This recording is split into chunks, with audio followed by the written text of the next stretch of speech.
Depuis le début de notre mandat, nous nous efforçons de donner un renouveau à nos écoles, tant dans leur aspect intérieur qu'extérieur. Les travaux sont effectués en plusieurs tranches, tant en fait ils sont importants.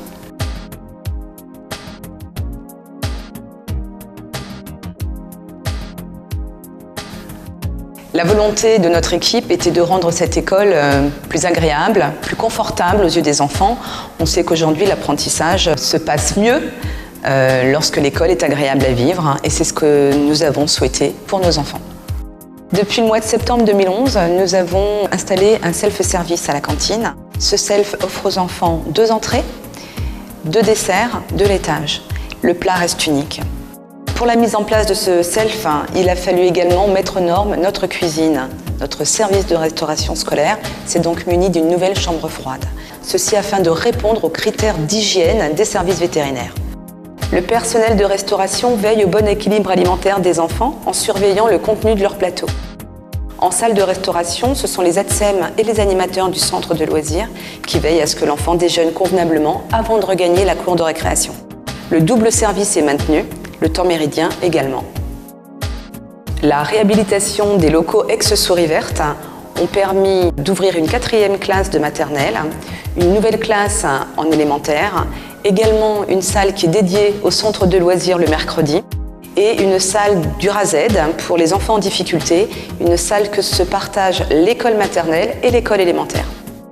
L'informatique dans notre école suscite la convoitise puisque nous sommes une des rares écoles à avoir des PC dans toutes les classes et en nombre suffisant pour eux.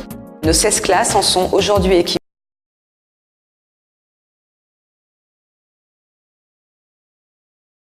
Les professeurs de l'école élémentaire afin de mettre en place un ou plusieurs tableaux numériques. Les mises aux normes de sécurité des locaux publics sont une véritable préoccupation et nous essayons tant bien que mal de les coupler avec des travaux de rénovation. C'est toujours très compliqué de pouvoir en 2 mois de temps coupler les travaux avec le planning du rangement, le planning du ménage et ceci afin de pouvoir ouvrir l'école dans de bonnes conditions en septembre. Je tiens à remercier les agents des services techniques, nos agents d'entretien et également nos ATSEM qui ont pu remettre l'école en état dans un délai très court d'1 semaine avant la rentrée scolaire. L'année 2012 verra naître notre nouvelle école maternelle puisque nous avons obtenu les autorisations nécessaires du Conseil régional pour commencer nos travaux avant le versement de la subvention. L'année 2011 a vu la réouverture des tribunes du stade, détruites en partie il y a 2 ans par un incendie.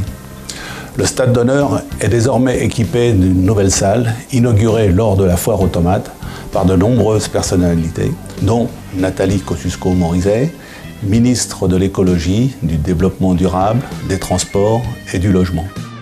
Cette salle, lieu de convivialité, est principalement dédiée aux activités de l'ESALM.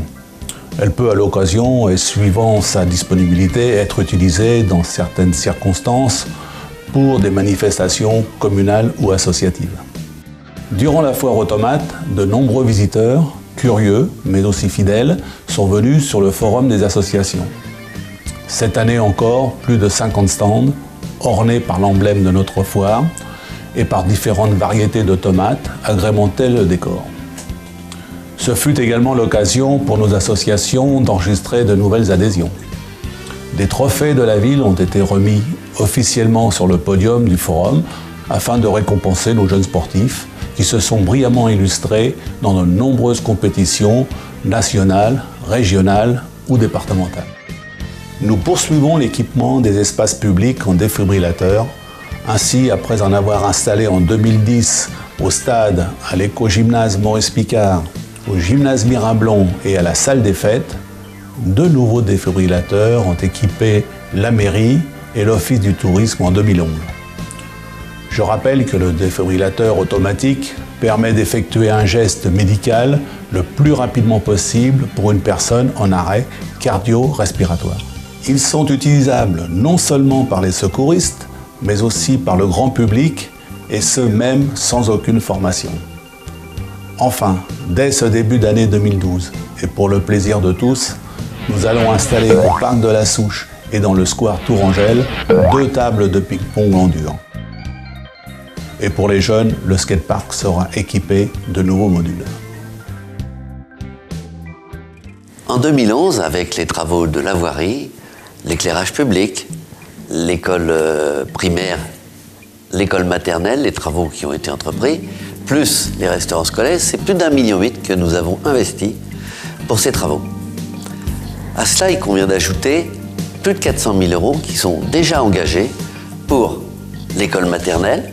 Je rappelle que l'école maternelle s'inscrit dans le cadre d'un contrat régional pour lequel nous bénéficions de 40% de subventions.